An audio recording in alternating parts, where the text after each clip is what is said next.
Here's why your energy level and metabolism might be very poor. You may remember the law of conservation of energy, which states that energy cannot be created or destroyed but can only be transformed. You see, our energy comes from how effectively and efficiently we are able to convert quality air and food. So obviously the quality and the inputs we provide obviously matter. And this then gets converted from biochemical energy or chemical energy to electricity through our nervous system to then kinetic. And there's obviously a lot of other processes that happen, but that's just me simplifying it. The better we are actually able to convert our input sources such as food and air into power, the more strength and better performance we will actually achieve. To achieve better energy levels, our body needs some form of intensity, because what happens is our cells actually increase the rate of something known as mitochondria, which is the mitogenesis, which creates the mitochondria, which is actually the powerhouse of cells, and destroys the weak mitochondria. The first step is to realize you can use vibrations. This might sound weird, and I used to think it was very weird, but after doing some research and understanding more about it and applying it, I actually think it actually has, and based on research as well, there's actually proof and evidence that it actually has benefits. Because with whole body vibration is what I'm specifically talking about, is actually an important factor in increasing peripheral blood flow, and it can actually especially help for providing oxygenation to the lowered oxygenated parts of our body. It also tricks the body into thinking that it's actually doing more than it actually is, and helps in recovery as a result. There's a simple way of being able to do this, which is being in a quiet space where you're able to meditate ideally, and you do something known as vocal vibration, and you might have those YouTube videos which have higher frequencies or higher vibrational energy or something. Maybe that could be something you can try and see if it works, and you can sit down and say something known as OM.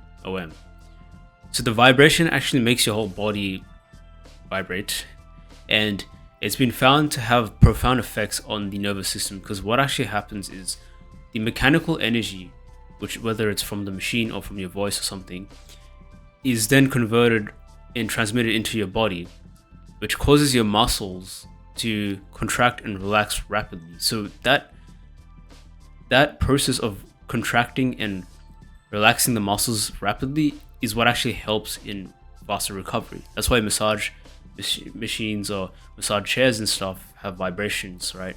And you can obviously adjust it based on your comfort and discomfort. Now the second step is learning how to breathe and controlling it. This is like one of the most important things, and people get this wrong a lot of the time. You can put yourself into a state of something known as controlled hypoxia, where your body doesn't have enough oxygen or thinks it doesn't have enough.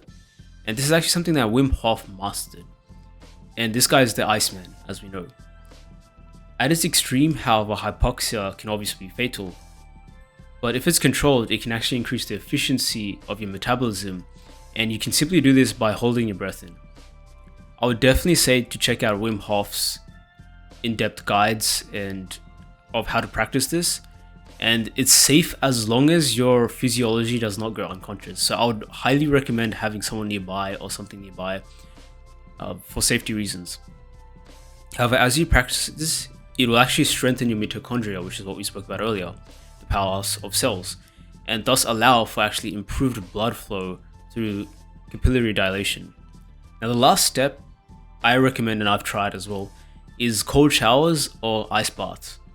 There's actually studies which show that cold showers in the morning gives you more energy, and this is obviously something that Wim Hof also does as well. He has demonstrated this, and it actually detoxifies your body. It actually increases your blood circulation, which is good for your skin and your hair, and healthy for it as well, and reduces your stress levels and decreases anxiety and depression, decreases inflammation, and provides more positive emotion feelings as well.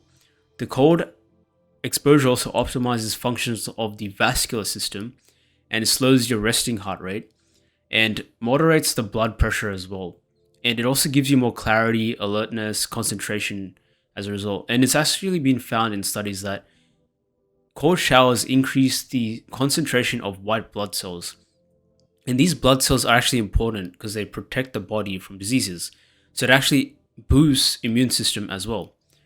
So now this was part 3 of the biohacking series, and if you like this, then subscribe and stay tuned for the next part as well.